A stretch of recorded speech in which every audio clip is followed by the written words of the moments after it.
Hi everyone, welcome to Samjho IAS. This is Robert Dagar. In this lecture, we'll be discussing topic 10 of Anthropology Optional Paper 1. Topic है Concept of Human Growth and Development. अगर हम syllabus में से clearly इसको पढ़ें तो हमें boundaries समझ में आ जाएंगी. It is important that you have the syllabus printed with you, जिसको आप regularly पढ़ते रहो. देखो boundaries क्या set की हुई है UPSC ने, उसको देख लेते हैं. फिर पूरे topic को हम discuss करेंगे. Stages of growth. Prenatal, natal, infant, childhood, adolescence, adulthood, maturity, and aging and senescence. Then factors that are affecting growth and development. और growth and development में differences क्या है वो समझना हमारे लिए बहुत ज़रूरी है. The factors can be genetic, environmental, biochemical, nutritional, cultural and socio-economical. इन सभी को पढ़ना ज़रूरी है. Then aging and senescence की theories क्या हैं और क्या observations हैं ये अलग से हमें पढ़ना होता है. Although we are studying the different stages of human growth and development, लेकिन aging and senescence जो last stage होती है उसको डिटेल में theories पढ़नी हमारे लिए ज़रूरी है because syllabus में clearly mentioned है. After that biological and chronological longevity, human physique and somatotypes, जिससे बहुत सारे questions आते हैं. Previous year questions जैसा कि notes में आपको नीचे दिए गए हैं वहाँ पे भी आप देखोगे. You'll get an idea कि somatotypes से there are a lot of questions. And when we cover the same topic, once again, all of you must be knowing that we'll do one iteration of the concepts and then again one iteration of the entire syllabus where we'll be discussing the previous year questions. उस time पे हम एक बार syllabus दोबारा cover कर लेंगे. तब हम इन questions को देखेंगे and you'll realize how come conceptual understanding के बाद इसको concept को हमें frame करना है answers में, and that is very easy. फिर हमें methodologies for growth studies ये सारा syllabus mentioned है. काफ़ी important topic है because every single year you would find questions from this particular topic. सबसे important बात यहाँ पर ये है that you would find repetitive question because boundary तो वही set कर रखी है ना topic ने. उसके अंदर let's say अगर 8, 9, 10 कॉन्सेप्ट्स हैं जो कि हमें पढ़ने हैं उसी के अंदर से ही क्वेश्चंस को मोड़ तोड़ के फ्रेम कर देते हैं. And since you have a lot of data of how the questions have been asked over the last 10-20 years, उसके बेसिस पे you will be able to frame answers जो हमारे पास मॉडल आंसर्स होंगे जो कि हम डिस्कस करेंगे in the same course as only. उसमें विल गेट क्लियर आइडिया कि एक पर्टिकुलर कॉन्सेप्ट जिससे क्वेश्चन बन सकता है यहाँ पे आपको किस टाइप से आंसर फ्रेम करना है. This is a very important topic. आप हो सकता है कि एपिडेमियोलॉजिकल एंथ्रोपोलॉजी को इतने अच्छे से ना पढ़ो, ऑल्दो सारे टॉपिक अच्छे से पढ़ने चाहिए बिकॉज ईजी हैं और पेपर 1 में तो बहुत ज़्यादा स्कोरिंग अपॉर्चुनिटीज रहती हैं स्पेसिफिकली बायोलॉजिकल एंथ्रोपोलॉजी में और अप्लाइड एंथ्रोपोलॉजी में. बट मैं 1% ये मान सकता हूँ कि कोई एपिडेमियोलॉजिकल एंथ्रोपोलॉजी में शायद इतना ध्यान ना दे, लेकिन ह्यूमन ग्रोथ एंड डेवलपमेंट में you have to put in a lot of effort. बहुत इजी कॉन्सेप्ट है, बहुत ही सिंपल ग्राफ्स हैं, सिंपल एक क्रोनोलॉजिकल फॉर्म में आपको ग्रोथ और डेवलपमेंट पढ़नी होती है from childhood to adult and ageing factors. इसके बेसिस पे क्वेश्चंस पूछे जाते हैं. राइट, सो स्टार्ट करते हैं. सबसे पहले will look at what is growth and development. As you can see हमें ग्रोथ और डेवलपमेंट का डिफ्रेंसिएशन पढ़ना है. डेफिनेशन के साथ साथ इनके डिफरेंसेस पढ़ने हैं. एक बहुत बड़ी प्रॉब्लम ये होती है कि अगर हम लेमैन टर्म्स में ग्रोथ और डेवलपमेंट को देखें तो जनरली हम इनको इंटरचेंजेबली यूज़ कर देते हैं. इसमें किसी की गलती नहीं है बिकॉज अगर नॉर्मल आप डिक्शनरी में देखो तो इतना ज़्यादा डिफरेंस बन के आता नहीं है. सारी कहानी यहाँ पे टेक्निकल टर्म्स में है. इन एंथ्रोपोलॉजी और इन बायोलॉजिकल स्टडीज़ ग्रोथ और डेवलपमेंट के बीच में एक बहुत ही सिंपल सा डिफ्रेंसिएशन है जिसके बेसिस पे इनकी डेफिनेशन फ्रेम होती है. फॉर एग्जाम्पल अगर आप ग्रोथ को देखोगे it is quantitative in nature whereas development is qualitative in nature. कहना तो आसान है बट इनका मतलब क्या है. सी ग्रोथ में you would notice that it is predominantly based on the height, weight, size of an individual or the internal organs, net increase in the size or mass of tissues और क्या multiplication हो रही है cells की. On the other hand, development में we are talking about the expansion of cells, maturation and myelination of nervous system, acquisition of variety of skills for optimal functioning of the individuals after interacting with the environment. पढ़ तो लिया है, इसको समझना जरूरी है. See anything that grows in size, in number, वहाँ पे ह्यूमन ग्रोथ की बात आती है. फॉर एग्जाम्पल आपकी height from childhood to adulthood increase हो रही है, there is human growth there. Weight increase हो रहा है, सबक्यूटेनियस फैट इंक्रीज हो रहा है, वहाँ पे ग्रोथ दिखाई दे रही है. उसके ऑन दी अदर हैंड यहाँ पे आपको क्वालिटेटिव मेजर्स ये दिखाई दे रहे हैं कि जैसे आप बचपन से बड़े होने तक काफ़ी सारे मोटर स्किल्स सीखते हो। छोटा बेबी 3 मंथ की एज में अपनी नेक को अपराइट रखना सीखता है। अगर आपने छोटे बेबी को कभी हाथ में खिलाया हो, अर्ली न्यू बॉर्न बेबी को, तो आपने नोटिस किया होगा उनकी गर्दन के पीछे, नेक के पीछे हाथ रखना होता है, बिकॉज नेक फॉल करती है, स्टेबल नहीं हो पाती है। वो 3 मंथ की एज में होता है when the baby is able to take care of the neck himself और हरसेल्फ। और दूसरी तरफ आप देख सकते हो कि बेबी बैठना सीखता है, चलना सीखता है, भागना सीखता है। These are developmental indicators. ऐसा नहीं है कि यहाँ पे कोई बॉडी का पार्ट ग्रो हो रहा है जिसकी वजह से ही हो रहा है। धीरे धीरे baby starts developing. And on the other hand language सीखी जाती है, और एक टाइम के बाद when the brain has grown and after that development आने लगी बाकी फीचर्स में ह्यूमन बॉडी में। So there is a very thin margin between understanding multiplication of cells and expansion और डेवलपमेंट और मेच्योरिटी ऑफ सेल्स। यहाँ पे ये डिफरेंस बन के आता है।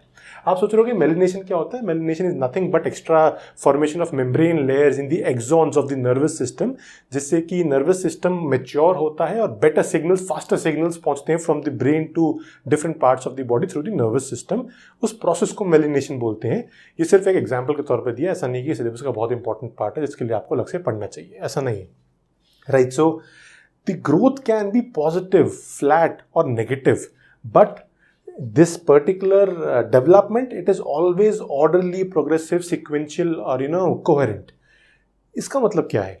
See, अगर मैं हाइट को एक इंडिकेटर लेके चलता हूँ, अगर आप कह रहे हो कि ह्यूमन बॉडी में हाइट क्या ग्रो हो रही है, हाइट इंक्रीज हो रही है, yes, from infancy to adulthood you would see that height is growing. मैं भी आपको ग्राफ्स वगैरह दिखाऊंगा जिससे कि आपको बहुत अच्छे समझ में आएगा, but height is growing and at a particular point जब एडल्टहुड आ जाता है या मेच्योरिटी वाली फेज में आते हैं, let's say 20 to 60 years of age, वहाँ पे you would notice that the height flattens out. आपकी हाइट बढ़नी बंद हो जाती है एट अ पर्टिकुलर एज, उसके बाद इतना कुछ देखने को मिलता नहीं है हाइट में। बट एजिंग के टाइम पे, सेनेसेंस के टाइम पे, you would notice that height degenerates. ऐसा नहीं है कि मैं अगर 6'3" हूँ मेरी हाइट 5'3" हो जाएगी, बट अगर 1 इंच या 1.5 इंच का भी डीजनरेशन या डिफरेंस देखने को मिलता है, लोअरिंग ऑफ हाइट अगर होती है due to so many factors of the body, कि बॉडी के पूरे पार्ट्स डीजनरेट हो रहे हैं, तो उससे ये प्रॉब्लम आ सकती है। This is a small factor, small decrease in height, but हो तो रही है ना। In that case we can say that the growth is positive, it can be flat और it can be negative. Similarly weight के case में भी हो सकता है, weight is increasing till a particular optimal level जितना आपको चाहिए, लेकिन उसमें गिर भी तो सकता है ना। So growth can B positive, flat और नेगेटिव। एग्जाम्पल के तौर पे height decreases during senescence, thymus gland जो है इट इंक्रीजेज इन साइज, लेकिन एक particular age, let's say 12-13 years adolescence होती है, मैं आपको बताऊंगा एडोलेसेंस क्या होता है। एक पर्टिकुलर एज के बाद the thymus gland it starts decreasing in size. Size की बात हो रही है, ये नहीं कि आप सोचो कि यहाँ पे कोई डेवलपमेंट के पॉइंट ऑफ व्यू से डिस्कस किया जा रहा है। ऑन द अदर हैंड, ये अगर आप डेवलपमेंट को देखो, it is orderly and progressive in the sense that a baby will go through a sequence till adulthood developing certain factors. For example, neck को अपराइट रखना, अपने हैंड्स को move करना सीखना, फिंगर्स को मूव करना सीखना, अपने हिप रीजन को स्ट्रांग बनाया जिससे कि वो सिटिंग पॉस्चर में आना सीखता है baby.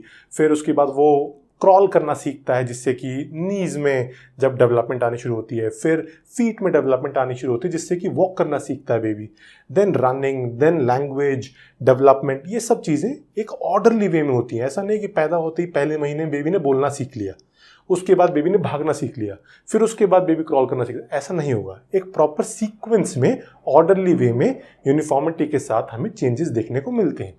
This is this is what is the difference between growth and development predominantly. अब हम इससे आगे बढ़ते हैं। Now we'll try to understand कि what are the different periods and stages in the growth of an individual, growth and development के point of view से अगर देखा जाए तो the first one here is prenatal is the stage जहाँ पे सबसे पहले एक zygote form होगा, when the ovum and the sperm cells meet and they form a zygote after fertilization. ये पीरियड है just initiation, conceiving of pregnancy के initial 14 days का टाइम। उसके बाद अभी हम बात बर्थ की तो कर ही नहीं रहे हैं, बर्थ में तो 40 वीक्स लगेंगी मोर और लेस। उससे पहले का जो प्रेगनेंसी पीरियड है वो प्रीनेटल पीरियड होता है, उसके बारे में हम बात कर रहे हैं। Then after ovum we will see the embryo. Embryo is the period between 14 days of pregnancy or the prenatal growth till 9 weeks of pregnancy. 14 days to 9 weeks. Then we talk about the fetus. This is 9 weeks to the birth of the baby. इसको हम अलग अलग differentiate क्यों कर रहे हैं, इसको आगे हम पढ़ेंगे। See, because embryo and zygote, these are very small things. एक ऐसा पीरियड आता है जिसमें the baby, the fetus starts to develop organs और वो visible होने लगती है in ultrasounds. That is the period when we say that अब fetus बन गया है and it will take now the next few weeks to develop. This goes on to 40 weeks. Although Indian babies as compared to European or American babies are generally said to be delivered about a week or two earlier, but generally it takes 40 weeks, although it can be range between 34 to 40 weeks or 36 to 40 weeks. Generally कोई fixed time frame या timeline नहीं होती है, but ऐसा माना जाता है कि 40 weeks is the optimum period. Next is infancy and childhood. अब बेबी बॉर्न हो चुका है, after baby is born we start to see this is the newborn phase, जो कि 0 to 4 वीक्स है। अब यहाँ पे कंफ्यूज मत होना, 0 to 14 लिखा था, ये 0 to 4 वीक्स है। ये प्रेगनेंसी का पीरियड काउंट हो रहा है। When the baby is born, अब बेबी की लाइफ के पॉइंट ऑफ व्यू से 0 मंथ 0 ईयर से स्टार्ट किया जाएगा, ठीक है। Newborn is 0 to 4 weeks of the baby's life. उसके बाद इन्फेंसी का जो पीरियड है, it is the first year, जिसमें न्यू बॉर्न को भी हम इंक्लूड कर लेते हैं, but the entire first year is considered as the infant stage of an individual, of a baby. फिर उसके बाद टॉडलर वाला फेज आता है, दिस इज 1 to 3 years, जब बेबी थोड़ा बहुत चलना शुरू कर दे और भागना शुरू करे, क्रॉल कर रहा है या लैंग्वेज सीखने का टाइम आ रहा है, that is the toddler period. और फिर ऑफ कोर्स अगर आप यहाँ पे चाइल्डहुड को भी ऐड कर दो, चाइल्डहुड इसके बाद का पीरियड है टिल रफली अबाउट 10 years। ये चाइल्डहुड का पीरियड हो गया, राइट। सो इसके बाद जो फेज आता है, this is adolescence. Adolescence is the period between 10 to 20 years, and adolescence is the phase where you see reproductive development or reproductive growth happening. Puberty वाला period देखने को मिलता है यहाँ पर, where the puberty period or the age for girls is roughly about 12 years plus minus a few months, but on an average it is 12 years, and for boys it is considered to be about 14 years or 13 to 14 years. So the puberty phase for boys, when reproductive development and growth happens, is slightly later as compared to girls। 2 साल का difference रहता है। इसके क्या consequences होते हैं in terms of human growth या boys की ओवरऑल हाइट एंड वेट, इन सब चीज़ों को हम डिस्कस करेंगे when we specifically look at each and every phase in detail. अब यहाँ पर मैच्योरिटी और एडल्टहुड की बात की जाए, this is the period of 20 to 60 years, जो आपका बहुत ही प्रोडक्टिव ईयर होता है when you work and you are physically fit and so on। अब इसमें मैच्योरिटी एडल्टहुड को अलग अलग देखने की जरूरत नहीं, हम एक साथ ही 20 to 60 years में देख लेते हैं। And then senescence, the age senior citizen वाला, more than 60 और more than 65 years is considered this particular thing। ये आप नोटिस कर सकते हो, since this is the most productive phase, maturity वाला most productive phase in the life of an individual in terms of working or developing a family and growing not only physically but also economically and so on, socially अपनी एक जगह बनाता है individual. इसी को ही हम demographic dividend में count करते हैं, because this is the most productive phase of an individual, जहाँ पे वो काफ़ी कुछ सीख चुका होता है और उसके बेसिस पे ही moves on to different parts of his career और लाइफ, राइट। सो इसके बाद हमें ये देखना है कि कुछ ग्राफ्स हम देख लेते हैं, किस तरीके के कर्व्स हमें देखने को मिलते हैं in terms of the growth of an individual. If you notice, अगर हम स्पेसिफिकली हाइट को प्लॉट करें with age, this is what you will see here. दूसरे ग्राफ को हम बाद में देखते हैं। Initially this is the phase, यहाँ पे मैं 0 मार्क करूंगा, this is the phase where a new born individual starts his और हर लाइफ। यहाँ पे एक पर्टिकुलर हाइट तो होगी, ऐसा तो है नहीं कि an individual would be born of 0 centimetres. Birth के टाइम पे रफली 50 to 52 सेंटीमीटर्स की हाइट या आप लेंथ कह सकते हो, because generally newborn baby case में लेंथ बोल देते हैं, बिकॉज बेबी हमेशा लेटा हुआ होता है। अपराइट पोजीशन में थोड़ी लेट आते हैं 1 साल के बाद, depends from person to person, कोई 9 मंथ्स, कोई 1 साल, कोई 1.25 साल, but generally at the time of birth कुछ तो हाइट है 50-52 सेंटीमीटर्स। तो वहाँ से हम ग्राफ को स्टार्ट करेंगे। After that you would notice कि जो इनिशियल टाइम है, पहले 3 साल हैं, उसमें बहुत रैपिड ग्रोथ देखने को मिलती है। Till the first 3 years there is rapid growth of an individual baby की। और जब 3 साल हो जाते हैं, फिर उसके बाद from 3 to 12 to 14 years the growth is a bit slow. पहले बहुत तेज ग्रोथ आई हाइट के टर्म्स में, फिर थोड़ा स्लो हो गई, फ्लैट नहीं हुई है, स्लो हुई है, धीरे धीरे बढ़ रही है। And this is the phase of adolescence, जब मेच्योरिटी आ रही है in terms of reproductive system of human body, वहां पे we see there is a rapid growth, जिसको हम बोलते हैं spurt. This is known as spurt. Adolescence में हमें ग्रोथ में स्पर्ट देखने को मिलता है, सडन बूम, सडन शिफ्ट, जो कि बहुत तेजी से हाइट को इंक्रीज कर देता है। फिर उसके बाद आता है एडल्टहुड। एडल्टहुड में will see minimal growth, minimal क्या, बिल्कुल ना बराबर ग्रोथ है, और this is a flat curve. And after that will see senescence, जहां पे हमें थोड़ी सी नेगेटिव ग्रोथ देखने को मिलेगी आफ्टर 60 और 65, वो ऐसा आप कुछ भी लिख सकते हो।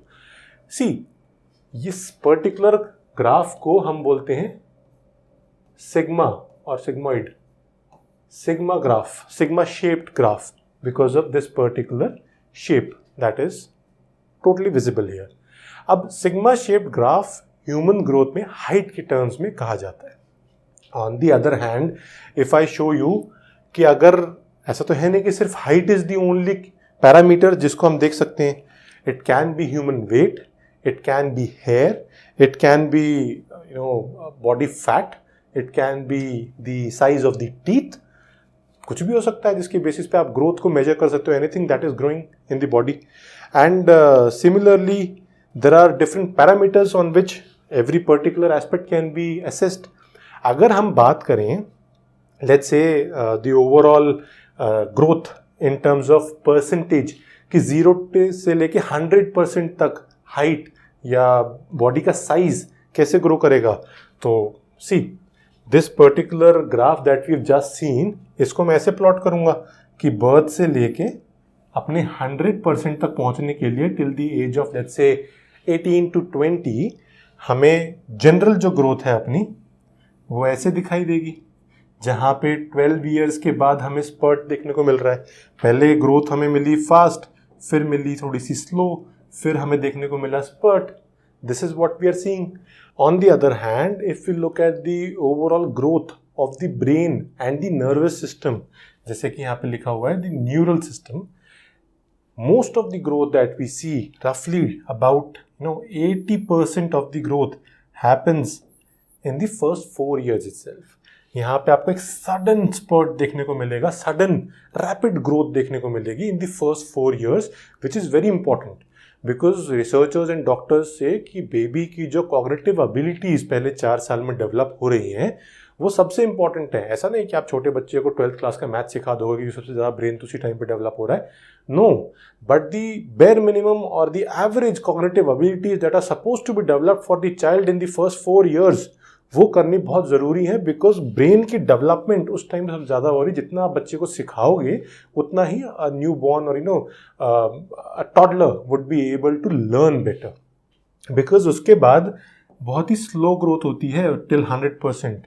4 years से लेके 17 to 18 years के बीच में सिर्फ 10% और 15% ग्रोथ की ही एक मार्जिन बचा हुआ है, because the first 85-90% growth has already occurred in terms of the nervous system and the brain. उसके अलावा let me take another colour, हम देखें अगर रिप्रोडक्टिव सिस्टम, जेनिटल और द रिप्रोडक्टिव सिस्टम, जो पहली 20% 30% ओवरऑल ग्रोथ है of the reproductive system, it happens very slowly for the first 10 to 12 or 13 years। जब प्यूबर्टी की स्टेज आती है इन गर्ल्स एंड बॉयज, उसके बाद you would see sudden reproductive growth in the individual. अब the age is different, मैंने आपको बताया कि एडोलेसेंस में प्यूबर्टी की जो एज है 12 years रफली for girls and 14 years for boys रफली, उसके अकॉर्डिंगली सडन ग्रोथ आएगी। पहले जो ये 20% ग्रोथ आपने देखी है that is more or less the primary sex characters जिसमें हुई है, that the reproductive organs are present. लेकिन उनकी मैच्योरिटी की अगर बात आती है, जिसको हम आगे भी पढ़ेंगे, या उनके रैपिड डेवलपमेंट या उसके बेसिस पे सेकेंडरी सेक्स कैरेक्टर्स की डेवलपमेंट की अगर बात आती है, फॉर एग्जांपल फेशियल हेयर या प्यूबिक हेयर और other factors that are responsible for secondary sex characters, जैसे कि एडम्स एप्पल हो गया, सो ऑन, ये सब पढ़ेंगे भी हम। ये सब बाद में होती हैं and these factors suddenly when they grow they lead to 100% reproductive growth. उसके बाद अगर आप देखो, this is the lymphoid tissue. Lymphoid tissue की डेवलपमेंट अगर आप स्पेसिफिकली इसको देखो in terms of the immune response of the body, उसके लिए लिम्फॉइड टिश्यू चाहिए होता है। बोन मैरो के पॉइंट ऑफ व्यू से देखो, हाइपोथैलेमस एंड सो ऑन, यहाँ पे 200% ग्रोथ होती है, the size increases and this is till 12 years of age। उसके बाद दी साइज डिक्रीजेज एडोलेसेंस के बाद। मैंने भी आपको एग्जांपल दिखाया था पिछली स्लाइड में भी, this decreases to 100%। This is the different ways जिसमें कि आपको ग्रोथ समझ में आ सकती है। यहाँ पे देखो, आप ये नेगेटिव ग्रोथ का एग्जांपल लिख सकते हो क्या, that the lymphoid tissue it grows to 200%, उसके बाद नेगेटिव ग्रोथ देखने को मिलती है। On the other hand flat growth का एग्जांपल यहाँ पे लिख सकते हो क्या, that in adulthood we see that the increase in size is minimal, flat है। और नेगेटिव का भी एग्जांपल यहाँ पे आप देखो, ह्यूमन ग्रोथ में हाइट का भी ले सकते हो और फिर लिम्फॉइड टिश्यू का भी ले सकते हो। इस तरीके से आपको डिफरेंसेस समझ में आने चाहिए, right. So will move forward. अब इसके बाद कुछ ग्राफ्स और दिखाता हूं मैं आपको। ये हो गया एडोलेसेंस में सडन स्पर्ट का ग्राफ। कैसे? See, I am talking about the velocity of growth in terms of height. ये क्या बात हुई? We are talking about the velocity. Velocity कैसे देख रहे हैं हम? This is centimeter per year of growth. The rate of growth of an individual. अब इसको इस तरीके से नहीं देखना है कि ग्रोथ हो रही है कि नहीं हो। पिछले वाले जो ग्राफ दिखाया उसमें तो आपको सिग्मा शेप्ड ग्राफ दिखा दिया मैंने। यहाँ पे मैं बात कर रहा हूँ कि एक पर्टिकुलर साल में कितने सेंटीमीटर्स की ग्रोथ हुई, सेंटीमीटर पर ईयर। तो वेलोसिटी ऑफ ग्रोथ की बात हो रही है, रेट ऑफ ग्रोथ की बात हो रही है। This would be different for each and every year. किसी साल तेज हो गई, किसी साल फ्लैटन है, किसी साल स्लो है, किसी साल कम है। शुरुआत में मैंने आपको दिखाया न्यूबॉर्न बेबी के केस में the growth is very rapid. वो रैपिड ग्रोथ है, इसका मतलब the rate of growth is very high. उसके बाद स्लो डाउन हो जाती है, इसका मतलब the rate of growth would decrease. एक टाइम पे वो रेट ऑफ ग्रोथ फ्लैट हो जाती है, धीरे धीरे बढ़ रहा होता है। जीरो तो हो ही नहीं सकती, और जीरो तो बहुत बाद में होगी, आफ्टर एडल्टहुड इज रीच्ड। ये वाला पोर्शन जो है ये आपको नोटिस करना है। This is the spurt that I am talking about. The rate of growth suddenly it takes up, shoots up in adolescence. जब 12 साल की उम्र आती है, 12 years of age in terms of girls. This is girls जिनके पास growth का spurt जल्दी देखने को मिलता है, एंड बॉयज जिनको थोड़ा लेट देखने को मिलता है। 12 years रफली, 11.5 12 years is for girls and 14 years is for boys.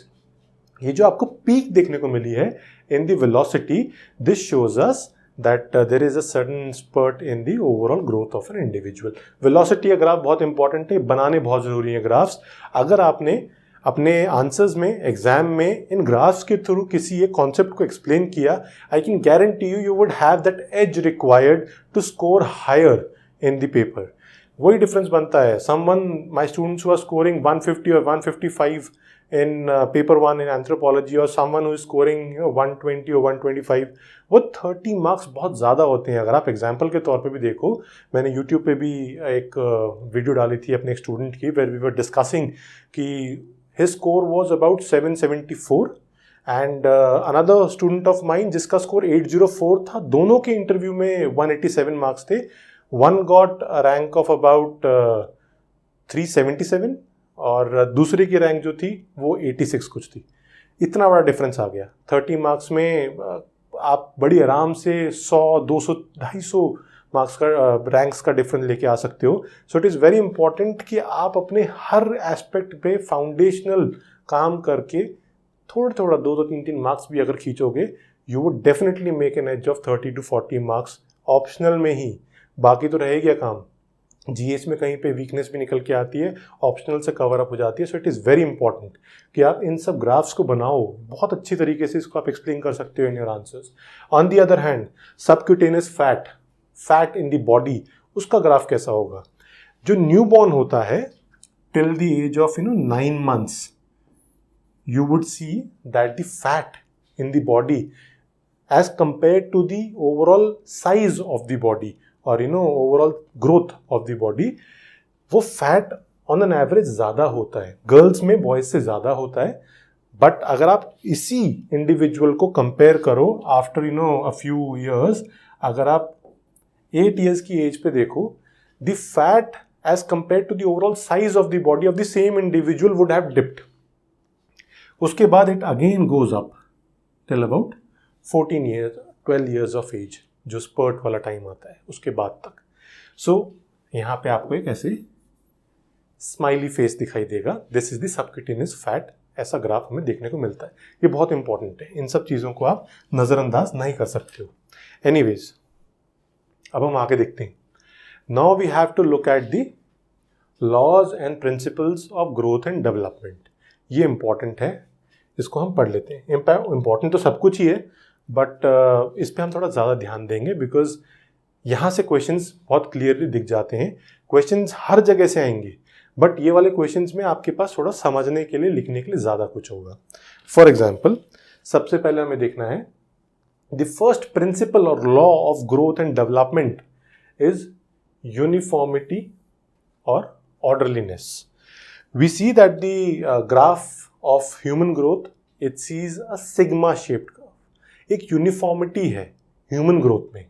अब यहाँ पे यूनिफॉर्मिटी है in the pattern of growth. There is a uniformity in the pattern of growth but not in the rate of growth. इसमें difference क्या है? अगर आप simple इस तरीके से भी देखना चाहो, see there is no uniformity here. हमने ये देखा कि the rate of growth can be different at different point of time. ऐसा नहीं है कि यूनिफॉर्मली बढ़ रहा है या यूनिफॉर्मली घट रहा है, ठीक है। This is decreasing, then suddenly increasing, then decreasing. There is no uniformity in the rate of growth, but there is uniformity in the pattern of growth. हमने यहां पर देखा था दैट ग्रोथ 0 से 100% जा रही है।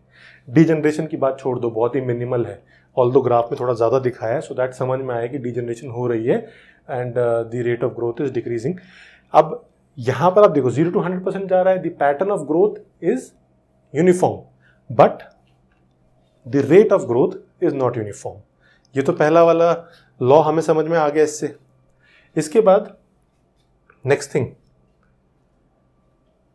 सिफेलोकॉर्डल ग्रोथ ग्रेडियंट होता है। सिफेलोकॉर्डल का मतलब क्या है? सी, एक छोटे बच्चे का एग्जाम्पल लेते हैं। सिफेलोकॉर्डल का मतलब ये है that the growth of an individual is from head to toe for a newborn baby. शुरुआत में वो कैसे? छोटा बच्चा सबसे पहले आईज को देखो अपने डेवलप करेगा, देखना शुरू करेगा, फॉलो करना शुरू करेगा एक फिंगर को या आपके हाथ को, फिर आपको स्माइल करना शुरू करेगा at the age of about 2.5 months। जिनके बच्चे होंगे या जिनके घर में किसी सिबलिंग के बच्चे होंगे या जिन्होंने छोटे बच्चों को खिलाया होगा, they would relate to this. I have a new born baby, छोटा एक इन्फेंट है, तो I can understand all these things कि किस तरीके से, और मैं आपको समझा भी उसी तरीके से सकता हूँ। उसके बाद the baby after start smiling, next आता है नेक का काम। 3 months में the baby starts stabilising his neck or her neck. Next काम आता है कि बेबी अपने जॉइंट्स को, शोल्डर्स को और हाथ को इस तरीके से मूव कर रहा है, हैंड आई कोऑर्डिनेशन कर रहा है, माउथिंग कर रहा है, जॉज जो है थोड़े से टाइट होने शुरू हो जाते हैं, तो बेबी को क्रेविंग होती है, इचिंग होती है माउथिंग करने के लिए। उसके बाद ये जो हैंड आई कोऑर्डिनेशन हो जाता है, then you see that the baby starts moving the wrists, moving the fingers. उसके बाद जो ग्रोथ है वो नीचे की तरफ जाती है हिप रीजन में। वहाँ पर बेबी एक तरीके से अपने हिप रीजन को स्टेबलाइज करना शुरू करता है, बैठना, अपराइट सिटिंग पॉस्चर। देन नीज में जाती है नीचे डेवलप ग्रोथ। नीज में जाने के बाद बेबी स्टार्ट्स क्रॉलिंग, फिर फीट में जाती है ग्रोथ, बेबी स्टार्ट्स वॉकिंग। ये एक प्रोसेस जो है ये ऊपर से नीचे जा रहा है, उल्टा नहीं है, head to toe. That particular phenomenon is known as cephalocaudal. Then next is proximodistal. ये क्या होता है? Growth is said to be distal to proximal। इसका मतलब क्या है? distal to proximal का मतलब यह है that the growth is inward to outward।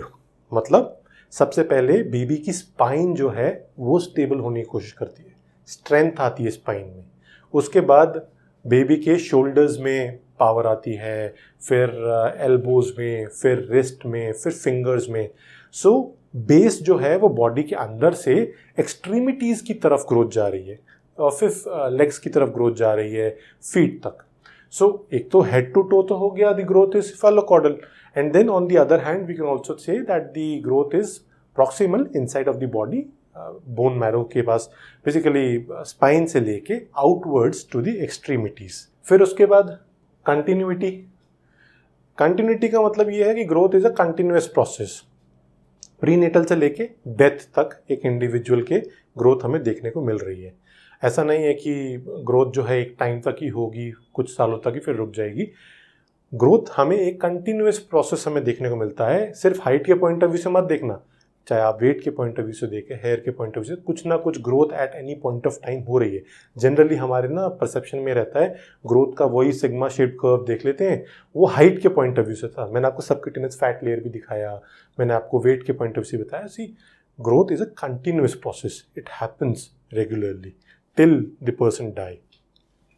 Next is there is integration. Integration is, in terms of development, it says that development or language के example अगर मैं लेके देखूं, it happens in parts, but overall it gets connected and it gets integrated. So this is in terms of development. Lack of uniformity in developmental rate. इसका मतलब क्या होता है? See, growth is uniform, but development is not uniform. किस तरीके से? ऐसा हो सकता है कि a baby learns to walk, learns to crawl, learns to run, but उसके साथ साथ ऐसा भी हो सकता है कि कॉग्निटिव एबिलिटीज उस लेवल पे ना डेवलप हुई। यूनिफॉर्म नहीं है, कोई गारंटी नहीं है कि सही टाइम पे डेवलपमेंट का सही एस्पेक्ट हो जाएगा। ग्रोथ का यह है कि एक स्टडी फॉर्म में हो रहा है। किसी का magnitude of growth can be higher than the other individual, लेकिन ग्रोथ सबकी हो रही है। कोई हो सकता है कि was genetically suppose to be 5 feet 10 inches, लेकिन वो 5 फीट 4 इंचेस ही हो पाया बिकॉज सही न्यूट्रिशन डाइट नहीं मिली सही टाइम पे इन एडोलेसेंस फेज। वो बात अलग है, बट 5'4" तो पहुंचा ना, ग्रोथ तो हुई। ऐसा तो है नहीं कि बचपन में ही 5'4" था और फिर ग्रोथ डिजनरेट हो गई। तो एक यूनिफॉर्म तरीके से ग्रोथ हुई। मैग्नीट्यूड और the graph can be different for different individuals. Development के केस में ऐसा नहीं है, यूनिफॉर्मिटी नहीं देखने को मिल रही है। ऑर्डरलीनेस है बट यूनिफॉर्मिटी नहीं है, बिकॉज ऐसा कोई गारंटी नहीं है कि development will happen at the same rate और at the same time for all the individuals. किसी को मेंटल रिटार्डेशन या मेंटल ग्रोथ नहीं सही टाइम पे हो पाई, so in that case development is not uniform. फिर इंडिविजुअल डिफरेंसेस। ग्रोथ और डेवलपमेंट में इंडिविजुअल डिफरेंसेस हो सकते हैं। अगेन, किसी को ज़्यादा ग्रोथ दिख रही, किसी को थोड़ा स्लो दिख रही, किसी को जल्दी दिख रही, किसी को थोड़ा लेट दिख रही है। डेवलपमेंट के पॉइंट ऑफ व्यू से भी a baby for some cases, let's say walking का एग्जांपल लिया जाए, someone starts walking at the age of 9 months। कोई 1 साल में वॉक करना सीखता है, कोई 1.25 साल में सीखता है।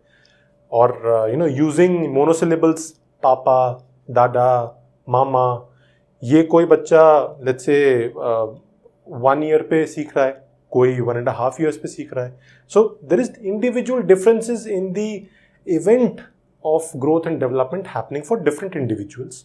ये है हमारा सारे laws and principles. Now will move forward. See, next we have to look at each and every stage of growth and development. सबसे पहले प्रेगनेंसी वाला पीरियड जो मैंने आपको बताया था, प्री नेटल ग्रोथ, उसको समझने की कोशिश करते हैं. It is Fairlie simple. हो सकता है कि आपसे शॉर्ट नोट में या ठीक ठाक तरीके से पूछ लिया जाए कि प्री नेटल ग्रोथ के ऊपर बता दो, या इन्फेंसी चाइल्डहुड पूछा गया है, दोबारा पूछेंगे, ज़रूर पूछेंगे, बिकॉज इस चैप्टर से, इस टॉपिक से क्वेश्चन आना ही है, तो कहाँ से पूछेंगे. और एजिंग सेनेसेंस थ्योरी से पूछेंगे, या आपसे एडोलेसेंस के बारे में पूछेंगे. ऐसा नहीं है कि कोई एक पर्टिकुलर एस्पेक्ट पूछेंगे, आपसे पूछेंगे पूरे पे एक नोट लिख दो. और आपको ये सारा कुछ एस्पेक्ट अगर पूरा प्रॉपरली सीक्वेंस में इवेंट्स पता होंगे, you will be able to write better. मैंने कितनी सारी चीज़ें तो आपको प्रीनेटल ग्रोथ की बता दी हैं, नेक कब स्टेबल हो रही है, व्हाट ऑल थिंग्स हैपन. अभी फिर से एक बार डिस्कस कर लेते हैं, so that you will be able to understand the aspect. जब तक अंडरस्टैंडिंग होगी एंथ्रोपोलॉजी में, तब तक आंसर्स अच्छे होंगे. अगर एंथ्रोपोलॉजी को रट के जाओगे तो फिर सबके एक जैसे आंसर होंगे. अगर समझ के जाओगे तो आप शायद लॉजिक भी अप्लाई करो, थोड़ा कॉमन सेंस भी अप्लाई करो, थोड़ा नॉलेज अप्लाई करो, आप अच्छे आंसर लिख पाओगे. Anyways, the first thing, this is the stage of zygote formation to child birth. रफली अबाउट मैंने आपको बताया था, टाइम फ्रेम हम 40 वीक्स का मानते हैं. जो थोड़ा बहुत डिफरेंसेस है वो भी मैंने आपको बता दिए. अब इसके बाद the first thing that happens is fertilisation. When the sperm meets the ovum, sperm cells meet the ovary का जो ओवम सेल है, and when they fertilise there is formation of zygote. Zygote बनने के बाद कहाँ अटैच होगा? In the placenta. और placenta कहाँ पर है? In the uterus of the female. इसके बाद क्या होगा? This zygote will form the embryo. Stages मैंने आपको बता दिए हैं, कौन सा कितने दिन पे कितने हफ्ते पे हो रहा है, उसको आप रिलेट कर सकते हो. Embryo will be attached through the umbilical cord to the placenta in the uterus of the female. उसके बाद 0 to 2 months जो फेज आया इन द प्रेगनेंसी, वीक्स के पॉइंट ऑफ व्यू से, मंथ्स के पॉइंट ऑफ व्यू से देख रहे हैं हम. यहाँ पे द फीटस, एम्ब्रियो के बाद यहाँ पर हम जो देख रहे हैं, this is the foetus. Foetus में ऑर्गन फॉर्मेशन एक फैक्टर आ जाता है. फॉर्मेशन का मतलब there is clear regionalisation of the organs. ये आइडेंटिफाई होना शुरू हो जाता है 2 महीने के बाद कि कौन सी ऑर्गन्स अल्ट्रासाउंड्स में दिखनी शुरू हो जाएंगी. फिर there is specialised tissue formation, जैसे कि मसल्स और नर्व्स जो फीटस में बननी शुरू हो जाती हैं और अल्ट्रासाउंड में पता लगना शुरू हो जाता है. Next stage is when the foetus is 3 months old. अब यहाँ पे clearly it starts resembling a human in the ultrasounds. आपको बॉडी पार्ट्स इस तरीके से दिखेंगे कि एक ह्यूमन शेप आनी शुरू हो जाती है. हेड जो है वो काफ़ी लार्ज होता है, फीटस का भी और न्यूबॉर्न बेबी का भी हेड इज सिग्निफिकेंटली लार्ज, और इस पर भी हम और भी डिस्कशन करेंगे. And the external genitalia, the reproductive organs are recognisable at 3 months. इसको आप रिलेट कर सकते हो to what you would have read in your society और पॉलिटिकल एंड गवर्नेंस पोर्शन, जहाँ पे इन्फेंटिसाइड्स के केसेस आते हैं. क्योंकि अगर जेनेटिलिया रिकग्नाइजेबल है तो ये भी आइडेंटिफाइबल है कि जेंडर क्या होगा बेबी का. जेंडर का केस अगर आ गया है तो वहाँ पे फिर अब लिंक कर लो सोसाइटल प्रॉब्लम से कि किस तरीके से फीमेल इन्फेंटिसाइड इस फेज में किया जाता है. देन 4 to 9 months वाला जो पीरियड है, 9 months हम एक रफ एक एस्टिमेट लेके चल रहे हैं, ऑल्दो 9 months से थोड़ा ज़्यादा ही होता है, हम 40 weeks का आइडिया लेके चलते हैं. 4 months of pregnancy, the facial features are recognizable for the baby, and at 5 months hair appears in the fetus, and 6 months में eyebrows और eyelashes दिखने शुरू हो जाते हैं. 8 months में subcutaneous जो fat है it appears, and the testes of the male fetus they descend to the scrotum, अपनी जगह पे आ जाते हैं. Subcutaneous fat जो है वो 8th और बिल्कुल सेकेंड लास्ट मंथ में ज़्यादा देखने को मिलता है, सडन ग्रोथ होती है इन दी वेट ऑफ द बेबी। उससे पहले कॉम्प्लिकेशंस ना बने इसलिए वेट कम रहता है बेबी का, एंड सडनली लास्ट में एक स्पर्ट होता है फाइनली, जिससे कि एक वेट जो है बेबी का वो सडनली 2 kg से 3 kg जंप करने को इन दी 8th और 9th मंथ एक सडन आपको शिफ्ट दिखता है। 9th मंथ में the body and limbs they become well rounded, baby is getting ready to get into its final shape to be delivered, और फिर उसका न्यू बॉर्न और इन्फेंसी वाला 0 मंथ स्टार्ट हो जाता है। राइट, सो इसके बाद what is the peak velocity in terms of height of the fetus? This happens in the 18th week. This is peak velocity for height. Similarly, what is the peak velocity for weight? This happens in the 34th week. 18th week में जो velocity curve मैंने आपको बताया था, the rate of growth of height highest 18th week, rate of growth of weight highest in the 34th week. अगर आपको height या length भी कह सकते हो, in the case of foetus और न्यूबॉर्न बेबी हम लेंथ भी बोल देते हैं, तो ग्राफ कुछ इस तरीके से दिखाई देगा, it grows and then comes down. ये जो पोर्शन आपको दिख रहा है, this is the 18th week, और यहाँ पे आप फिर वही वेलोसिटी लिख लो, यहाँ पे आप लिख लो द टाइम फ्रेम और the weeks till birth 40 weeks दिखा दो, ये ग्राफ आप बना सकते हो। Right, so this is prenatal growth. अब हम आगे बढ़ते हैं, let's try and understand what happens in infancy and childhood. देखो, इन्फेंसी और चाइल्डहुड की बात जब हो रही है तो बर्थ से लेके 10 ईयर्स तक की बात हो रही है। We are specifically looking at the first 10 years of life. इधर पहले 10 साल में क्या क्या पैरामीटर्स देखने हैं, ये देख के आपको शायद थोड़ा लग रहा होगा कि बहुत कुछ है, क्या क्या पढ़ना है इसमें। Don't worry, all these parameters of points that I have written here are in short form, notes में आपको डिटेल में मिलेंगे, और यहाँ से पढ़ के भी आप अपने नोट्स में खुद से भी अगर स्क्रिबल कर लोगे थोड़ा सा डिटेल में, इसमें ग्रामर ऐड करनी है आपको आंसर्स में, अपने आप ही आपका एक बहुत ही वेल फ्रेम्ड आंसर बन जाएगा। मैंने कीवर्ड्स में से लिखा ताकि आपको जल्दी समझ में आए, मैं एक्सप्लेन कर रहा हूँ सब कुछ। What are the vitals at birth? Newborn baby है, अभी अभी पैदा हुआ है, क्या वाइटल्स मतलब क्या उसकी मेजरमेंट्स होंगी? सबसे पहले वेट, न्यूबॉर्न बेबी का वेट जो है वो रफली 3 to 3.4 kgs होता है। इट वेरीज, ऐसा नहीं है कि ये कोई स्ट्रिक्ट पैरामीटर है। आई नो पीपल जिनके 2.6 kg 2.5 kg के भी बेबीज हुए हैं। आई ऑल्सो नो पीपल जिनके 4 kg के भी बेबी हुए हैं। So this is an optimum range, variance होती है, लेकिन 3 kg is a very very valid and a very good range, because उससे कॉम्प्लिकेशन नहीं बनती है। Anything below 2.3 2.2 kgs causes problems to the baby's survival. Anything above 4.5 kg or 5 kg causes problems both to the survival of the baby and the mother. इसलिए this is the optimum range. Height के point of view से 50 to 52 centimeter is the optimal range. ये आपको generally babies में देखने को मिलेगा, plus minus a few centimetre, लेकिन आप ये लिखोगे। Anyways, boys at the time of birth are roughly 2 centimeters taller than girls at birth. कोई हार्ड एंड फास्ट रूल है? नहीं, ऐसे भी केस हो सकता है कि कुछ गर्ल्स टॉलर हों, but we are talking about a big sample set, उसका एवरेज लिया हुआ है, उसके बेसिस पे we can see on an average boys are 2 centimeter taller than girls. तो यहाँ पे ऐसा कोई भी हार्ड एंड फास्ट रूल नहीं लेके चलना है, ऑन एन एवरेज बात करनी है हमें सब कुछ। अब एक बेबी न्यूबॉर्न है, उसके केस में देखते हैं हम कि 3 to 3.4 kg बर्थ वेट के बाद ये डबल कब होगा, मतलब किस लेवल पे ग्रोथ होगी जिससे कि बर्थ वेट डबल हो जाए। This happens at about 5 months of age, double हो जाता है बेबी का वेट जो कि बर्थ वेट था। बर्थ वेट यूज करना जरूरी है, ऐसा नहीं वेट एट बर्थ या वेट, बर्थ वेट डबल हो रहा है। फिर this birth weight is getting 3x 3 times at the age of 1 year।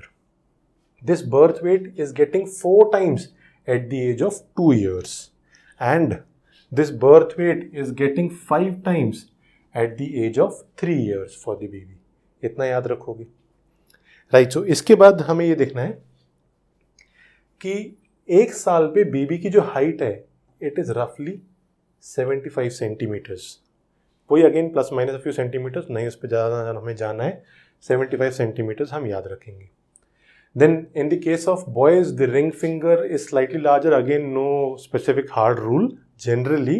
And in the case of girls, the index finger at the time of birth is seen to be a bit larger. अब पहले 10 दिन में क्या होता है? There is loss of extracellular fluid immediately after birth, जिसकी वजह से होता ये है that there is a dip of 10% body weight. There is a dip of 10% body weight जो कि पहले 10 दिन में वेट कम दिखाई देता है and the weight of the baby catches up after 10 days.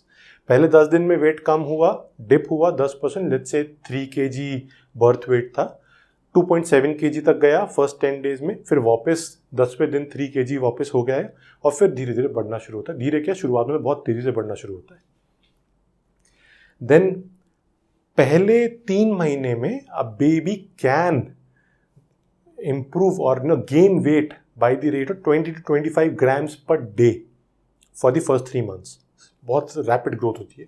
उसके बाद 3 से 1 साल के बीच, 3 महीने से 1 साल के बीच में 400 grams per month weight gain हो सकता है एक बेबी में फॉर द फर्स्ट ईयर. ये पैरामीटर्स ये है कि जब तक ये चीज़ें लिखोगे नहीं तब तक आप क्या एक्सप्लेन करोगे इन्फेंसी एंड चाइल्डहुड में होता क्या है. आपसे बायोलॉजिकल टॉपिक के अंदर बायोलॉजिकल पैरामीटर्स ही पूछे हुए हैं तो यही सब लिखोगे, और कुछ और अगर कॉन्सेप्ट उसमें आता है तो वो हम डिस्कस करेंगे. Anyways, then there is a concept by the name of head versus chest circumference. Head circumference की बात नहीं हो रही है, चेस्ट सर्कमफ्रेंस की बात नहीं हो रही है, हेड वर्सेस चेस्ट सर्कमफ्रेंस के कंपैरिजन की बात हो रही है. This is very important. Why? Because at the time of birth head की जो सर्कमफ्रेंस है वो चेस्ट की सर्कमफ्रेंस से 3 सेंटीमीटर कम होती है. Very important. Why? Because by the time a baby is 1 year old, the head circumference, circumference age in, आपने तो इतना मैथ्स आई एम श्योर पढ़ा होगा, हेड की सर्कमफ्रेंस चेस्ट की सर्कमफ्रेंस के लगभग बराबर हो जाती है. So you can understand by this point, you can establish by this point that the head of a baby in infancy is larger.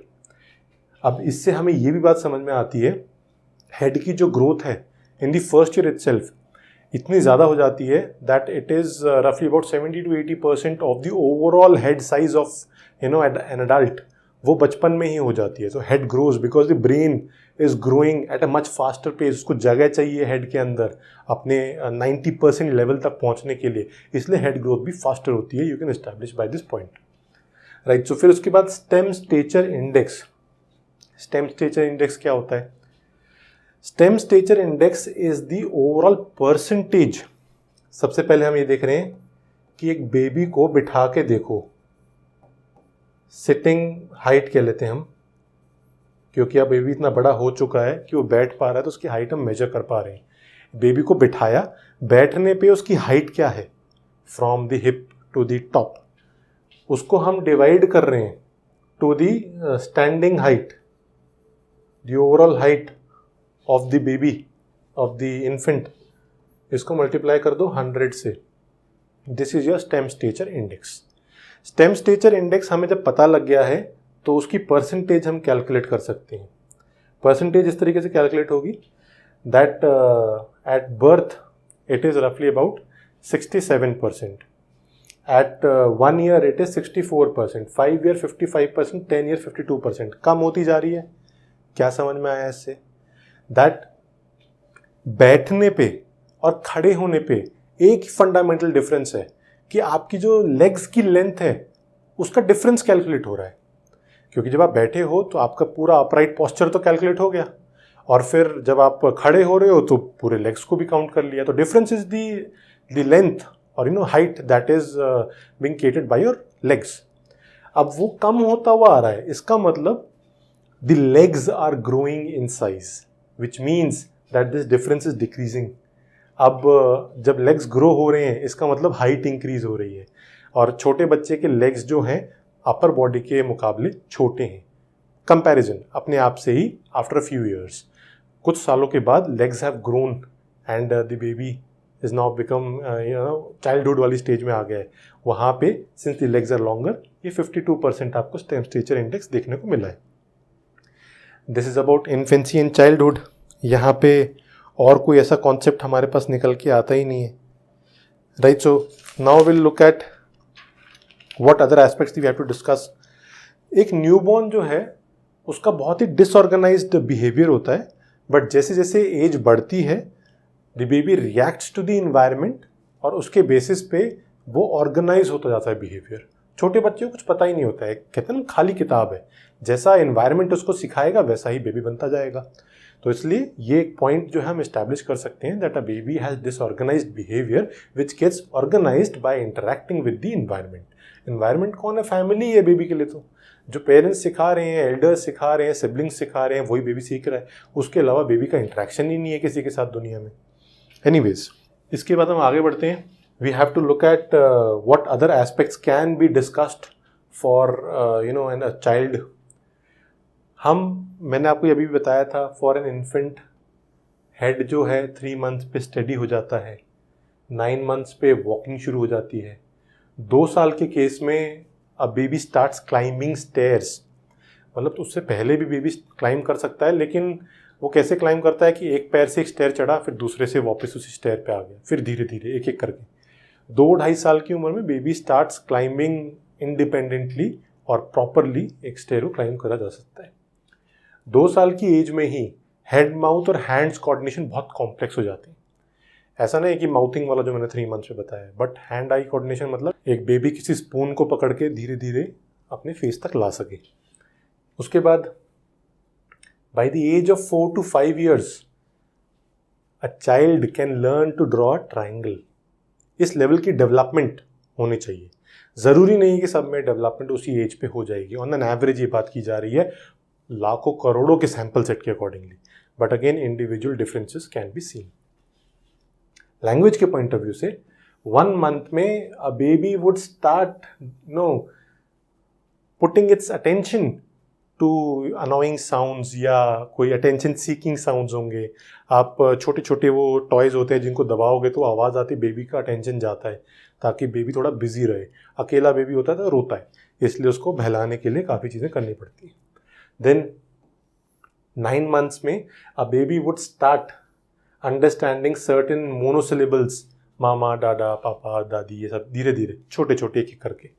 लेकिन जब बेबी 10 month का हो जाता है तो वो आपकी स्पीच को धीरे धीरे समझना शुरू करता है, उस पर रिस्पॉन्ड करना शुरू होता है। वो जवाब नहीं देगा, बट आप कुछ कह रहे हो तो वो उस पर अटेंशन देगा, tries to understand what you are trying to से।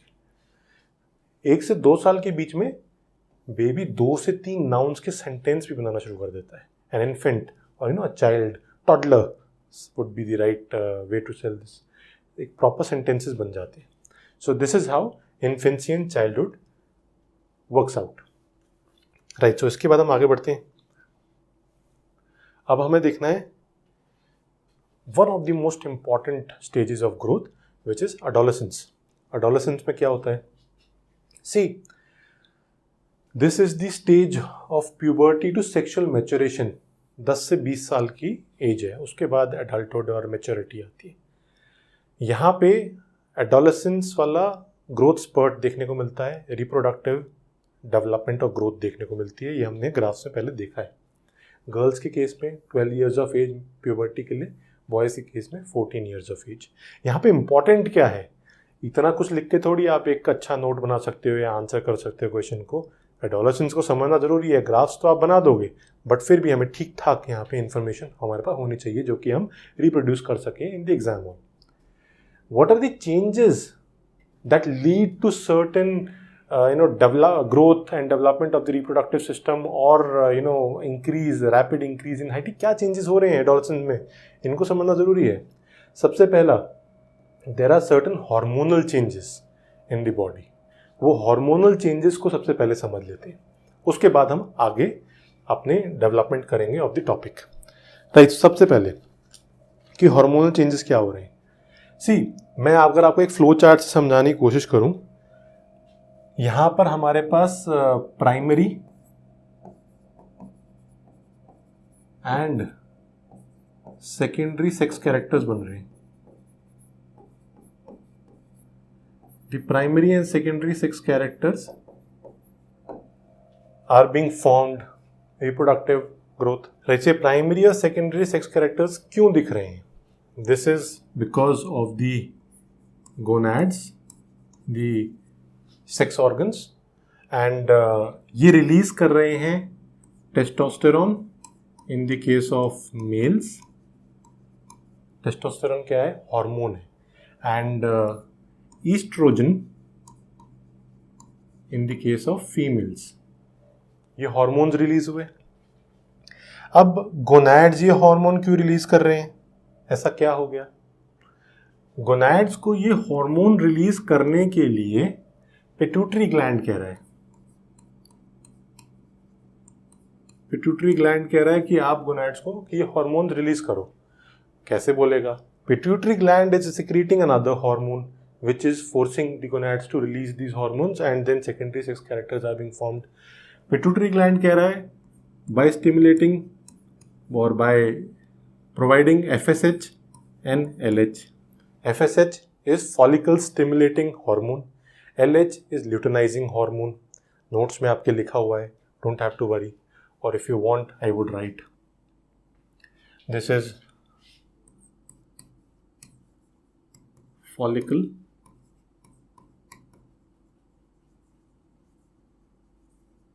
stimulating hormone. On the other hand, there is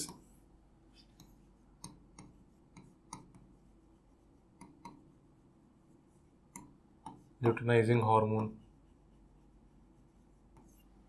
ये दो चीजें आ रही हैं, right. So after that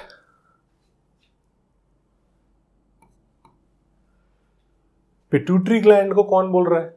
basically अगर आप इन दोनों को भी देखो, together they are known as, together they can be called gonadotropins.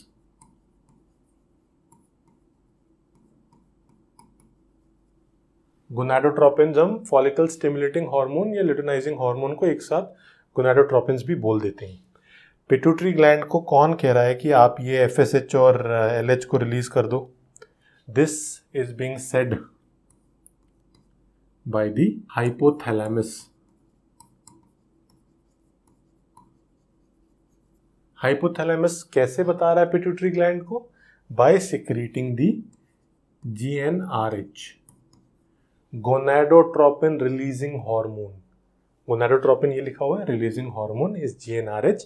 So basically hypothalamus in the brain releases GnRH, which tells pituitary gland to release the FSH and LH respectively, FSH male, LH female, and then gonads are being told to release testosterone respectively male and estrogen female, and then primary and secondary sex characters are predominantly being developed or shown in the human body.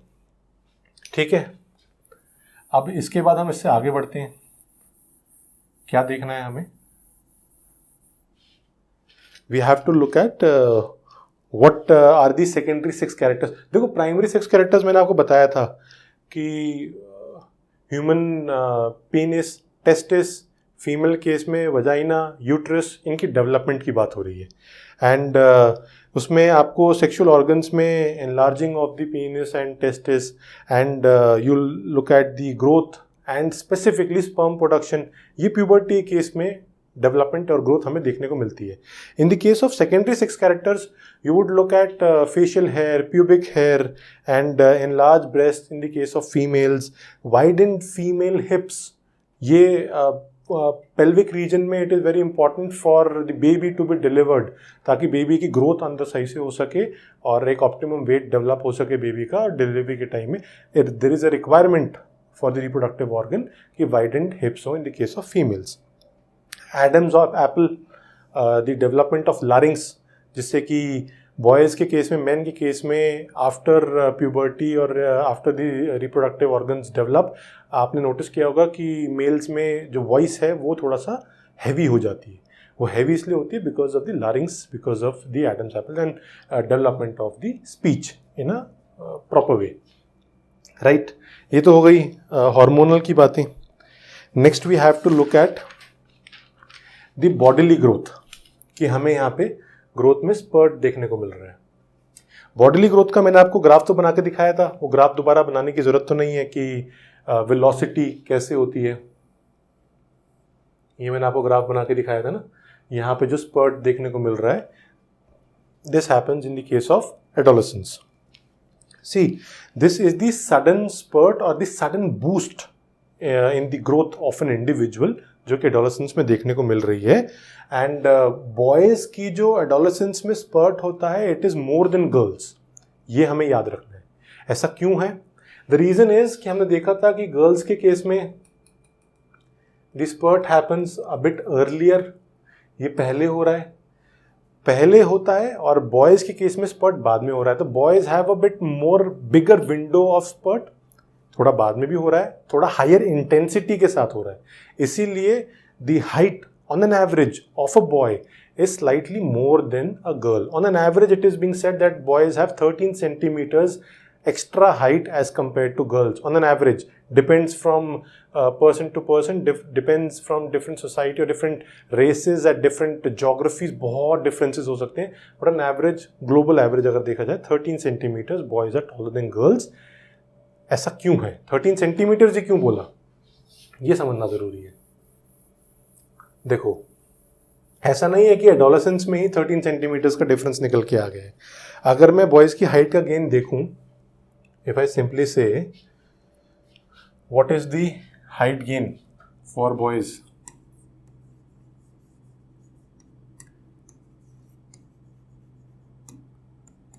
सबसे पहले 2 centimetre का जो difference है, ये तो pre pubertal है.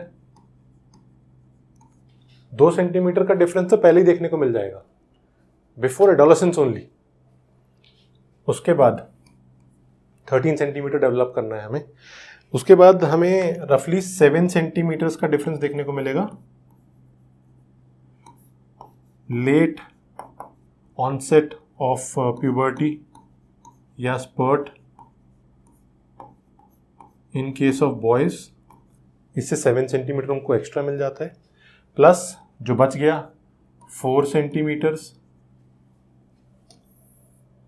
ये 4 centimetre का जो डिफरेंस देखने को मिलता है, this is due to the higher intensity. ज्यादा इंटेंसिटी का स्पर्ट होता है बॉयज में, इसीलिए there is a total difference of 13 centimetres. 2 + 7 + 4 13 centimetres. इस तरीके से हम देखते हैं.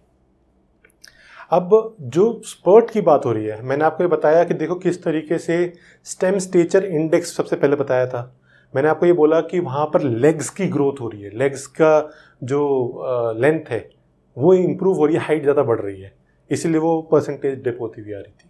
But in the case of adolescence जो स्पर्ट आ रहा है वो लेग्स नहीं बढ़ रहे हैं, वहाँ पर ट्रंक की ग्रोथ हो रही है. ट्रंक क्या होता है? आपके चेस्ट और बैकबोन से लेके आपके हिप रीजन, पेल्विक रीजन तक का जो पोर्शन है, जिसमें आपकी स्टमक और पेल्विक रीजन और आपकी चेस्ट और बैक, ये सब कुछ आ गया, ये ट्रंक है. यहाँ पर ग्रोथ देखने को मिल रही है. लेग्स का बहुत ज़्यादा ग्रोथ नहीं होती है, लिमिटेड होती है, ज़्यादा ग्रोथ ट्रंक में होती है.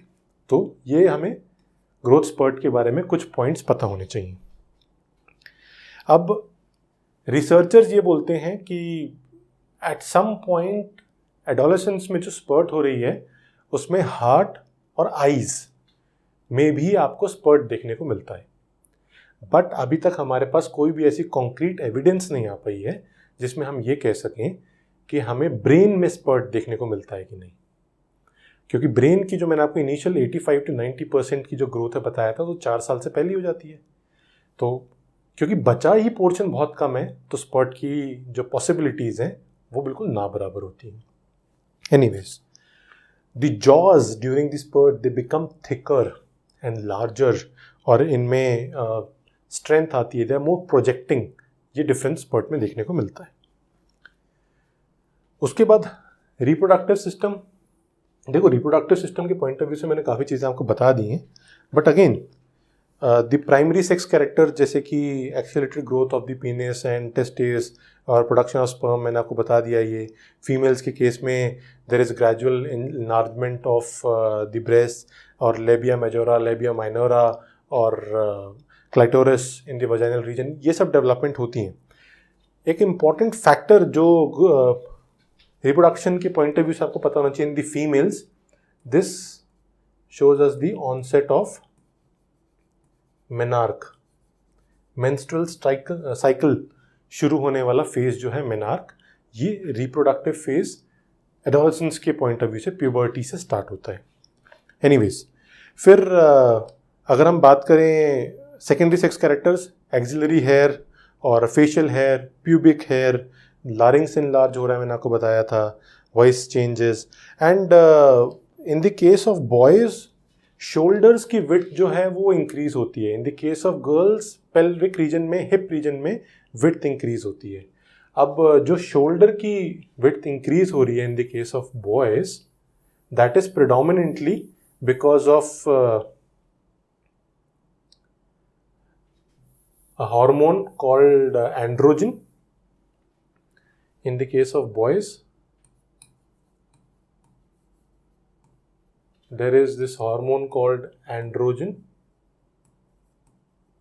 जिससे कि वाइड शोल्डर्स दिखते हैं। वाइड शोल्डर्स अपनी बॉडी के हिसाब से भी और गर्ल्स के कंपैरिजन में भी। In the case of girls there is again oestrogen, testosterone की बात नहीं हो रही है, एंड्रोजन की मैं बात करता बॉयज के केस में, ईस्ट्रोजन, जिससे कि वाइड हिप रीजन देखने को मिलता है। राइट, सो उसके बाद फिजियोलॉजिकल चेंजेस क्या होते हैं इन बॉयज एंड गर्ल्स, वो हमें देखना है। देखो स्पेसिफिकली बॉयज में there is greater strength, muscle buildup, ये देखने को मिलता है। एंड अगर आप बात करो बॉयज़ में, देयर इज एविडेंस कि लार्जर हार्ट्स देखने को मिले एंड लार्जर लंग्स। ये हार्ट और लंग्स गर्ल्स के कंपैरिजन की बात नहीं हो रही है, larger hearts as compare to their own body. अपने बॉडी के साइज के कंपैरिजन में अगर एक बॉय का हार्ट ओवरऑल बॉडी के साइज के कंपैरिजन देखा जाए as compare to a girl जिनका हार्ट उनकी बॉडी के साइज के कंपैरिजन देखा जाए, बिकॉज बॉडी के साइज में भी तो डिफरेंसेस हैं, तो बॉयज़ के हार्ट जो है थोड़े बड़े देखे जाते हैं। और लार्जर लंग्स हैं related to the body size, there is greater oxygen carrying capacity in boys. ये सब चीज़ें हेल्प करती हैं इन वेरी स्ट्रेंथ वाले जो काम होते हैं, for example body building, lifting and hunting gathering, ये सब चीज़ों में फाइटिंग एंड लिफ्टिंग हैवी, ये सब जो मस्कुलर काम जो होते हैं वो बॉयज़ या men biologically are able to do better because उनकी बॉडी इस तरीके से फिजियोलॉजिकल चेंजेस लेके आती है in the adolescence phase. In the case of boys greater count of RBC, greater count of haemoglobin. पिछले लेक्चर में याद करो पढ़ा था हमने एपिडेमियोलॉजिकल के केस में हीमोग्लोबिन के जो काउंट है और जो रीडिंग्स हैं वो गर्ल्स में कम होती हैं, एनीमिक सिचुएशंस बन जाती हैं। बॉयज़ के केस में हीमोग्लोबिन ज़्यादा होता है। अब हीमोग्लोबिन ज़्यादा है तो आयरन बाइंडिंग कैपेसिटी, ये सब हमने पढ़ा हुआ ऑलरेडी कि ऑक्सीजन कैरिंग कैपेसिटी उस हिसाब से ज़्यादा होगी, लंग्स की जो एल्वियोलाई हैं वो थोड़े ज़्यादा बड़े होंगे। एनीवेज, उसके बाद we have to move on senescence. Maturity और एडल्टहुड को देखने की जरूरत ही नहीं है, ऑर्गन्स मैच्योर हो रही है, सब बिल्कुल फ्लैट ग्रोथ है, क्या पढ़ोगे उसके बारे में, पूछते भी नहीं है उसके बारे में कुछ भी, क्योंकि मैं आपके पास कुछ बताने के लिए ही नहीं होगा। सेनेसेंस में क्या हो रहा है, we are looking at greying of hair factors, या आपको जो एविडेंस दिख रही हैं, सिम्टम्स दिख रहे हैं of ageing, loss of strength, ये बहुत कॉमन एग्जाम्पल्स हैं, आप बड़ी आराम से इसको डेवलप भी कर सकते हो। Reduced sensory capabilities, hearing, visual, vibration या रिफ्लेक्सेस, ड्राइविंग वगैरह, ये सब चीज़ें, या सडन रिफ्लेक्सेस थोड़े पुअर हो जाती हैं। सेंसरी कैपेबिलिटीज़ और मोटर स्किल्स भी थोड़ी सी पुअर होती जाती है, डीजनरेशन देखने को मिलती है। Poor homeostatic mechanism. होम्योस्टैटिस याद करो, पिछले लेक्चर में I clearly told this is the capability of the body to revert back to normal condition. For example, अगर बाहर का टेम्परेचर बहुत ज़्यादा हो जाएगा, बॉडी का टेम्परेचर भी इंक्रीज हो जाएगा, बाहर का टेम्परेचर डिप होगा, बॉडी का टेम्परेचर भी डिप होगा। अब बॉडी के अपने इंटरनल मैकेनिज्म्स, स्वेटिंग हो गया, ये सब चीज़ों के through it tries to get back to the normal body temperature, homeostasis.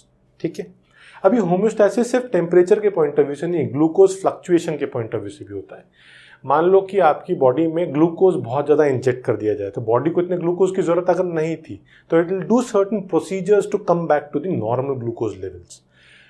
लेकिन ओल्ड एज में, सेनेसेंस में, ये मैकेनिज्म होम्योस्टैसिस का पुअर हो जाता है, बॉडी वापस एक एवरेज बैलेंस पे नहीं आ पाती है। इसलिए आपको ओल्ड एज में काफ़ी ज़्यादा फ्लक्चुएशन होने की वजह से शुगर, बीपी, ये प्रॉब्लम्स देखने को मिलती हैं, बिकॉज होम्योस्टैसिस वीक हो जाता है।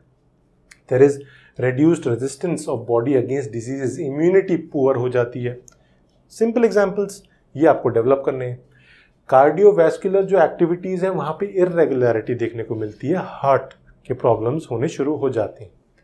फिर मीनोपॉज, जैसे कि मेनार्क मैंने आपको बताया था, the starting of menstrual cycle, वहाँ पे मेंस्ट्रुअल साइकिल बंद होने के लिए इन दी लेट 40s, ये 46, 48, 49 की एज में इन the case of females menopause देखने को मिलता है। फिर skin elasticity, texture, it changes more predominantly in females, it is evident. अब आप बोलोगे कि क्या इसका मतलब ये है कि विमेन जल्दी एज होती हैं एज कम्पेयर टू मैन? ऐसा नहीं, क्योंकि फीमेल्स में एडल्टहुड में भी 30-35 की एज में भी आपको स्किन इलास्टिसिटी, जो थोड़ा बहुत झुर्रियाँ वगैरह होती हैं, वो थोड़ा बहुत दिखने लग जाती हैं। That is not a clear indicator of ageing, लेकिन it is one of the indicators जो कि धीरे धीरे दिखाता है। विमेन में जल्दी होता है एज। अब सिमिलरली अगर आप बोलो कि greying of here one of the best indicators of ageing, लेकिन मेरे तो 23 की एज में ही बाल सफ़ेद होने शुरू हो गए थे। बहुत सारे ऐसे इंडिविजुअल्स होंगे, मैन एंड विमेन, जिनके बाल सफ़ेद होने शुरू हो जाते हैं greying of hair at an adult age. तो क्या मतलब, मैं 23 की एज में ही एज हो गया था, आज से 10-12 साल पहले। बट द पॉइंट इज़ कि although this is one of the best factor, थोड़ा बहुत ग्रेइंग और सारे बाल सफ़ेद होना, और this is an indicator the body is ageing, but this is not a clear indicator or the only indicator that will define aging. Similarly, for women, skin elasticity is not the only indicator that will define aging. This is one of the factors that can be considered. अब उसके बाद आप ये भी argue कर सकते हो कि even though women on an average have a longer lifespan as compared to men, females have a longer lifespan as compared to males, उसके बाद भी जल्दी स्किन इलास्टिसिटी देखने को मिलती है, but is not the only indicator that should be considered. Right, so ये सब था जो हमें डिस्कस करना था in terms of the first part of topic 10। अब अगले लेक्चर में we will discuss other aspects. For example, जैसा कि अगर आप अपने सिलेबस को उठा के देखो, the factors that are affecting growth and development, फिर aging और senescence की theories, observation और human physique and somatotypes, ये सब कुछ हम डिस्कस करेंगे। थोड़ा लेक्चर ये लेंदी मैंने अपने स्टैंडर्ड से इसलिए बनाया है because I want to cover each and every aspect that can be covered in this particular lecture और in the coming lecture series of this topic, because questions बहुत आते हैं इस टॉपिक से, और जब क्वेश्चन ज़्यादा आते हैं तो आपकी प्रिपरेशन भी नेक्स्ट लेवल होनी चाहिए। और क्योंकि आपने पैसा खर्चा किया है, you should get top quality content जिसके बेसिस पे आपके आंसर्स थोड़े अच्छे हों, थोड़े हटके हों, एंड समझो कि ऐप पे ही बाकी लेक्चर्स आते रहेंगे। I hope you enjoyed watching the lecture. See you in the next one. Thank you.